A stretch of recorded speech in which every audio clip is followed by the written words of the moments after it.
전쟁은 잔인했다. 사랑과 평화다. 정명석.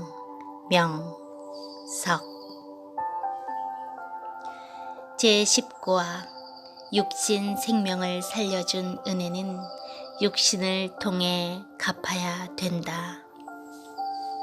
무엇보다도 생명을 살려준 은혜는 꼭 갚아야 된다. 살았을 때 못 갚으면 죽은 후에는 그 살려준 몸을 가지고 은혜를 갚을 수 없는 것이다. 누구든지 살아서 그 살려준 몸을 가지고 생명의 은혜를 갚는 것이 가장 가치 있고 의미 있게 은혜를 갚는 일이라 하겠다. 은혜를 받았을 때는 갚을 수만 있으면 시간을 끌지 말고 보다 빨리 말로나 행실로 즉시 갚는 것이 은혜를 받은 자로서의 도리이며 은혜를 베푼 자에게 합당한 일이다. 만일 한 가정의 가장인 아버지가 죽을 고비에서 어떤 사람의 도움을 받고 구출을 받았다고 하자. 구출받은 자가 직접 그에게 감사하다고 말하며 그 은혜를 갚아야 살려준 자가 보람을 느끼며 기뻐 좋아할 것이다. 그런데 은혜를 갚지 못하고 죽었다 하자.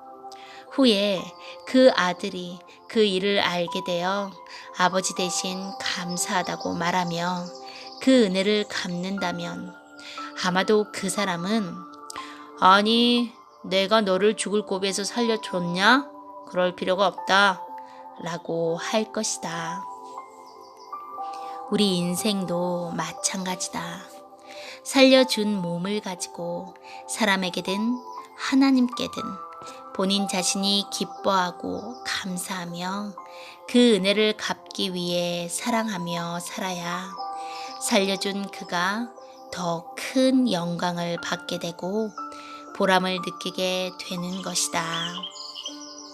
만일 사람이 하나님께 생명의 은혜를 받고 세상에 살 동안 그 은혜를 갚지 못하고 무지하게 살다가 배은망덕하게 그냥 죽어버리고 후에 그 영혼이 영계에 가서 하나님께 자기 육신을 죽을 고비에서 살려주어 진정 감사하고 고맙다고 한다면 하나님은 내 육신을 죽을 고비에서 살려주었지 내 영혼을 죽을 고비에서 살려주었느냐?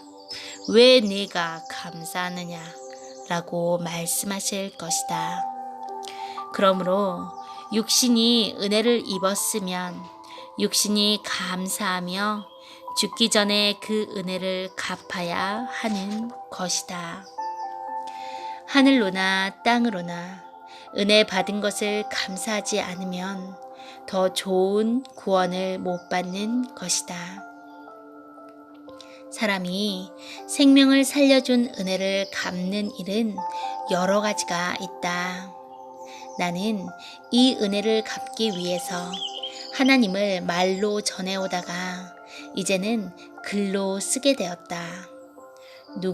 누구든지 자기가 겪은 심정 타는 이야기를 자기가 안 한다면 남이 그 애간장 타는 이야기를 대신 해줄 수 없는 것이다.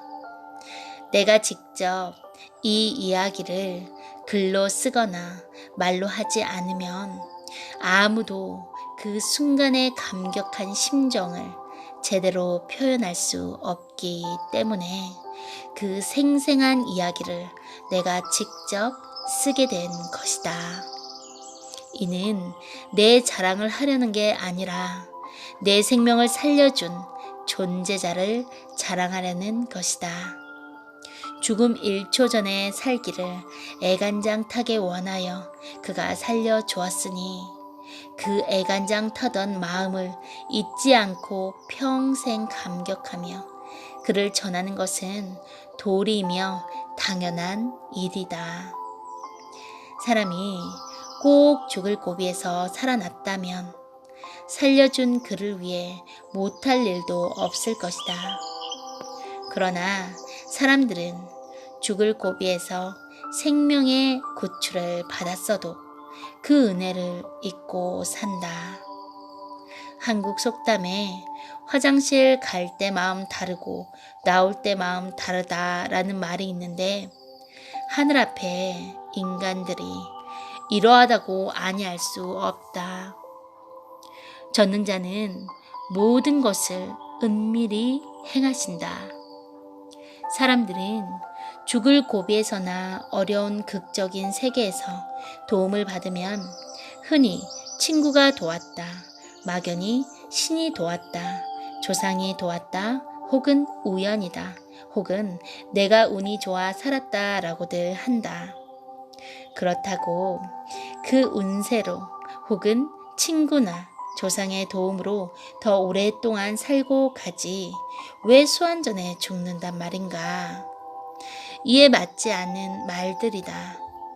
인간을 창조하신 전능자는 인간의 생사를 잘 아신다. 무소부재, 무소불능하신 그만이 인간의 생명을 좌지우지하신다.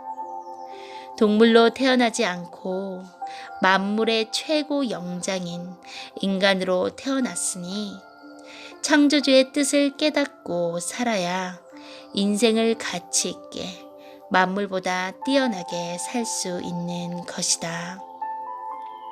어떤 자는 말하기를, 하나님이 절대 생명을 주관하시는데 왜 인간이 억울하게 차사고나 변을 당하여 전쟁터에서나 각종 환경에서 수환전에 죽느냐고 한다. 인간의 생명을 창조하신 그가 홀로 생명을 독단으로 관리하지 않으신다.